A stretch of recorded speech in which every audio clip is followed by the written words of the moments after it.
Hello दोस्तों, कैसे हो आप सभी। स्वागत है आपका अपने YouTube channel Pawan Singh lecturer में। और इस वीडियो में मैं आपको पढ़ाऊंगा क्लास 12 इंग्लिश। तो आइए शुरू करते हैं। इंग्लिश में आज का हमारा जो टॉपिक है पोएम नंबर 2 कीपिंग क्वाइट, और जो लिखी गई है पैबोला नेरुडा द्वारा लिखी गई एक पोएम। इसमें कवि ने शांत रहने के लिए यानी कि शांति का वर्णन किया है कि शांत रहकर हम जीवन में क्या अचीव कर सकते हैं, उसके बारे में यहाँ कवि ने बहुत खूबसूरती से आपको बताया। तो इसमें पहला जो क्वेश्चन बनता, क्वेश्चन आप लोगों का, what will counting up to 12 and keeping still help us achieve. कवि कहते हैं कि मैं 12 तक गिनता हूँ, यानी कि जब तक 12 तक गिनता हूँ तब तक आपको कीपिंग स्टिल बिल्कुल शांत रहना, निष्क्रिय हो जाना, ठीक है।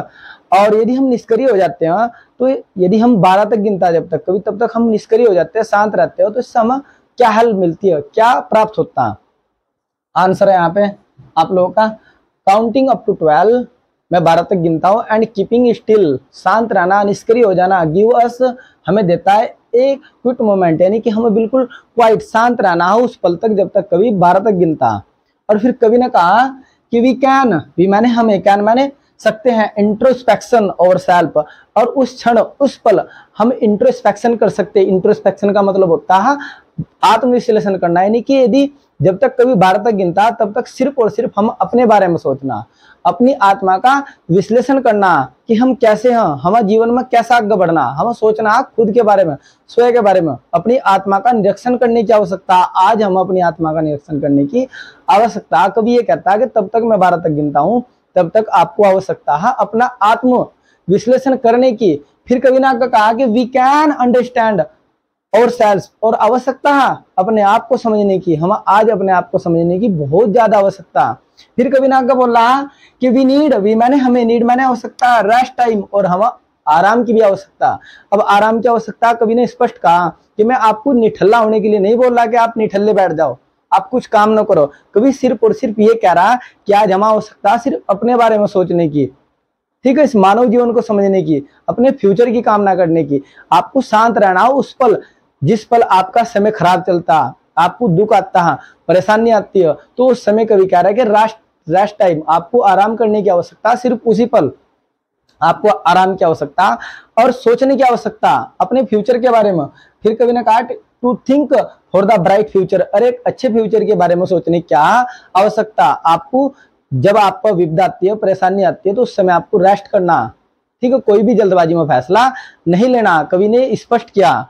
फिर कवि कहते हैं कि we can plan for better tomorrow, और यदि हम उस पल उस क्षण शांत रहते हैं, यदि हम कोई जल्दबाजी में फैसला नहीं लेते हैं, तो हम आने वाले कल के बारे में एक अच्छी योजना बना सकते हैं। यदि हम दुख के समय, परेशानी के समय शांत रहते हैं, ठीक है, और एक शांत मन से सोचते हैं, एक अच्छी योजना बनाते हैं, तो हमारा जो फ्यूचर है वो अच्छा हो सकता है।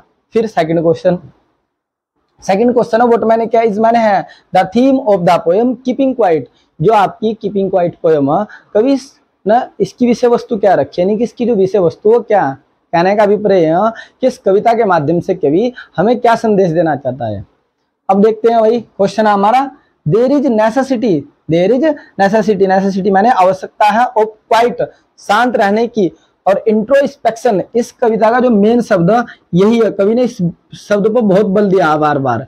इंट्रोस्पेक्शन मतलब हम आज आवश्यकता है शांत मन से अपने आप के आत्मनिरीक्षण करने की आवश्यकता, सोचने की आवश्यकता, अपने बारे में अपनी आत्मा का निरीक्षण करने की आवश्यकता। कवि ने कहा कि सिर्फ और सिर्फ हम अपनी आत्मा का निरीक्षण करने की बहुत आवश्यकता, अपने बारे में सोचने की आवश्यकता कि हम कैसे हैं।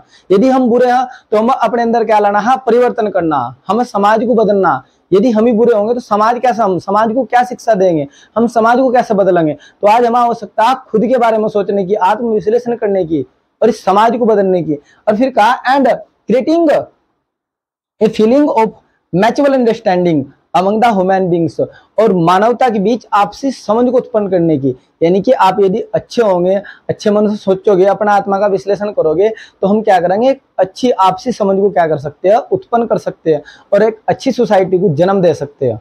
यदि हमारी सोच अच्छी है, हमारे विचार अच्छे हैं, तो हम अपनी जो सोसाइटी है उसे भी अच्छी बना सकते हैं, और आपसी समझ को और ज्यादा बेहतर बनाया जा सकता है। ऐसा नहीं कि हम रोजाना हिंदू मुस्लिम को ले लेकर क्या कर रहे हैं, झगड़े कर रहे हैं, आपस में एक दूसरे को मार रहे हैं, काट रहे हैं।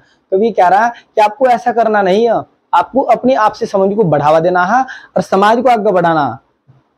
ये क्वेश्चन आपका पूरा हो जाता है।